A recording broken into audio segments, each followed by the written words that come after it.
Қойыңыздар осындайды. Жағымпазданудан қашан құтыламыз, фактімен сөйлеу керек қой. Ал Экспресс-ка сайты президенттің қамқорлығы туралы жазды.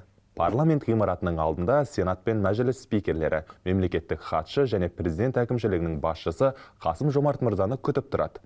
Костюм шалбармен, бас киімсіз, далада -14 градус қар жауып тұр. Ағалар, өздеріңізді күтсеңіздерші, елдің қамын ойлау үшін де денсаулық керек қой. Осы кезде президент келді. Барлығымен қол беріп амандасты да сырт киім кию керек деді. Ал күтіп алушылар дала жылы деп тоңбағандарын білдірді.